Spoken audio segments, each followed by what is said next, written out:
If I may trust the flattering truth of sleep, my dreams presage some joyful news at hand.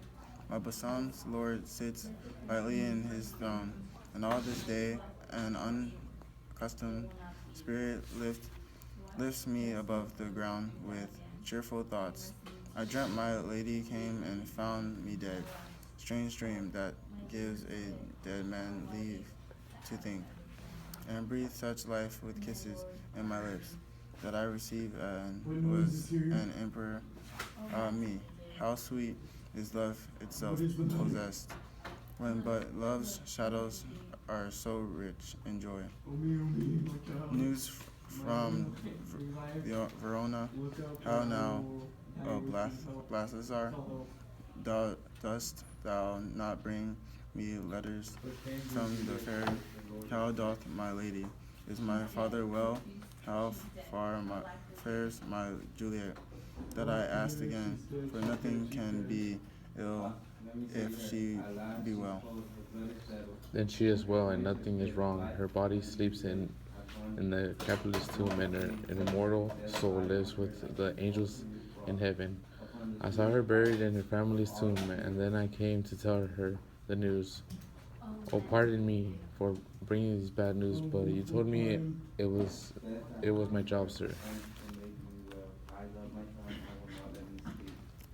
Is it eaten so?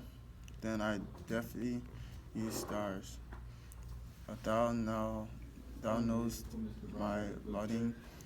Get me ink and paper, and hire post horses. I will hence tonight. Please, sir, have patience. You look pale and wild, as if you're going to hurt yourself. Tush, thou art deceived. Leave me and do the things I bid thee. Do hast thou no letters to me from the fairy?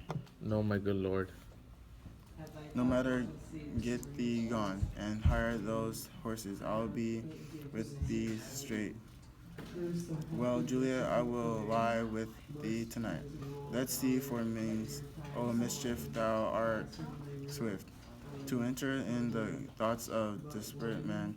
I do remember an apothecary, and hereabouts he dwells, which late I noted in Terence Weed with overwhelming brows, cooling of simples, meager were his looks, sharp mascari had warmed him to the bones, and in his needy shop a torso hung, an alligator stuffed, and other skins of ill-shaped fishes, and about his shelves a,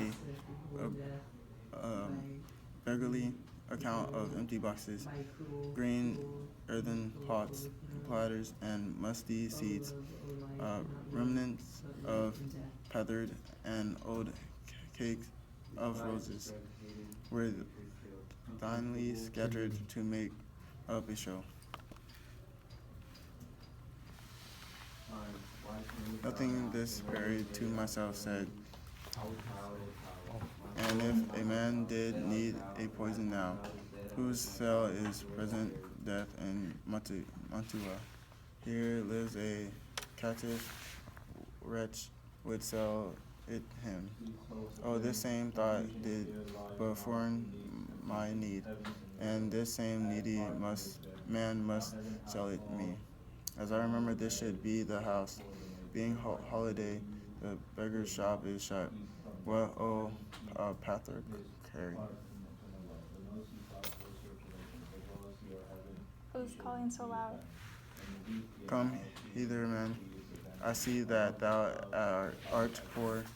Oh, there is 40 decades. Let me have a dream of poison.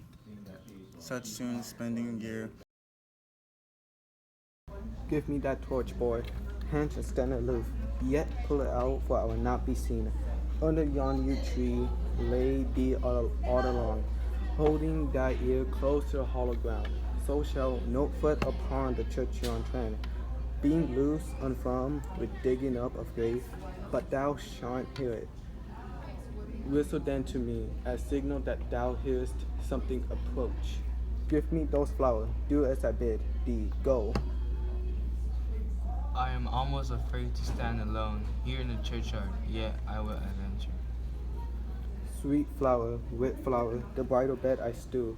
O wound that thy canopy is dust and stone, which with sweet water nightly I will do, or wanting that, with tears distilled by morn, the obsequies that I for thee will keep nightly, shall be to stew thy grave and weep. The boy gave warning, something thou approach. What cursed foot wandered this way tonight to cause my obsequial and true love white? What with the torch muffle me night awhile? Give me that mocking and wrenching iron.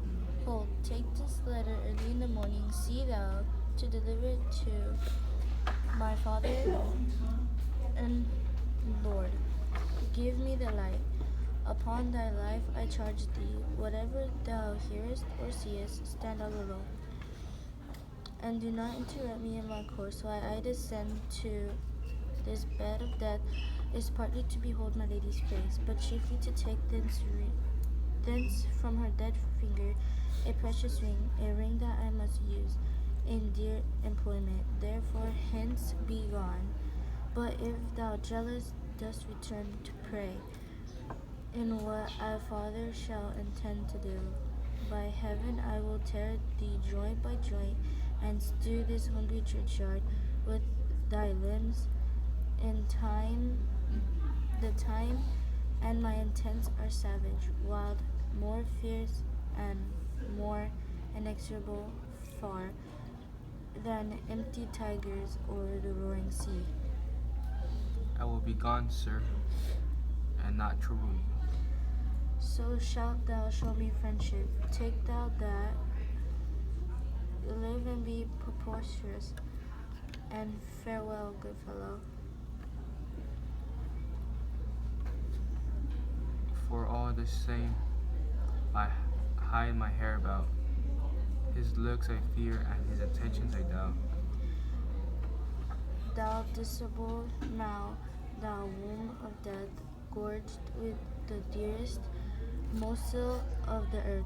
Thus I enforce thy rotten jaws to open, and in despite I'll cram thee with more food. This is that banished, haunting Montague that murdered my loved cousin, with which grief it is supposed the fell creature died. And here is to do some foolishness shame to the dead body. I will apprehend him. Stop that unhallowed toll, foul Montague. Can vengeance be pursued further than death? Condemned villain, I do apprehend thee. Obey and go with me, for thou must die. I must indeed, and therefore came I hither. Good gentle youth, tempt not a desperate man. Fly hence and leave me. Think upon these gone. Let them off right thee. I beseech thee, youth, put not another sin upon my head, by urging me to fury. Oh, be gone. By heaven, I love thee better than myself, for I come hither armed against myself. Stay not, be gone, live, and hereafter say a madman's mercy bid thee run away. I do define thy combination and apprehend thee for a felon here. Wilt thou provoke me? Then have at it, very boy. O Lord, they fight. I will go call the watchman. Or I am slay. If thou be merciful, open the tomb, let me with Juliet.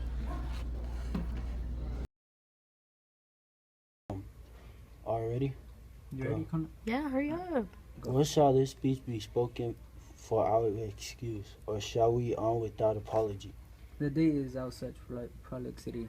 We'll have no Cupid hoodwink with his guard, bearing a Tartar's painted bow of lack, scaring the leaves with a crow keeper, nor without but prologue faint spoke, after the prompter for our entrance, but let them measure us by what they will. We'll measure them it as a measure that's begun. Give me a torch. I am not for this ambling. Being but heavy, I will hear the light. Nay, gentle Romeo, we must have you dance. Not I, believe me. You have dancing shoes with nimble soles. I have a soul of lead, so stakes me to the ground. I cannot move. You are a lover, borrow Cupid's wings and soar with them above a common bound. I am too soared and pierced with his shaft, too sore with his light feathers, and so bound. I cannot bound a pitch above the wool. Under love's heavy burden, so do I sink.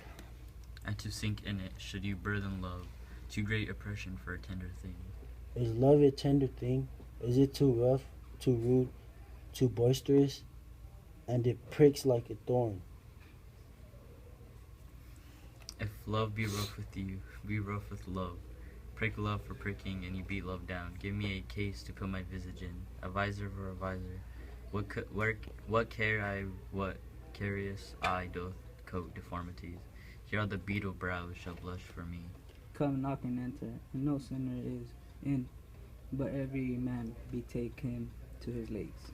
A torch for me. Let wantons light of heart tickle the senseless rushes with their heels. For I am proverbed with a grandsire phrase. I'll be a candle holder and look on. The game was near so fair, and I am done. Done's the mouse, the constable's own word. If thou art done, will draw thee from the mire. Or save reverence, love wherein thou stickest. Up to the ears, come, we burn daylight. No. Nay, that's not so. I mean, sir, in delay, we waste our lights in vain like lights by day. Take our good meaning, for our judgment sits 5 times in thy ear, once in our fine wits. And we mean well in going to this mass, but it's no wit to go. Why, may one ask? I dreamed a dream tonight. And so did I. Well, what was yours? That dreamers often lie. And better sleep while they do dream things true.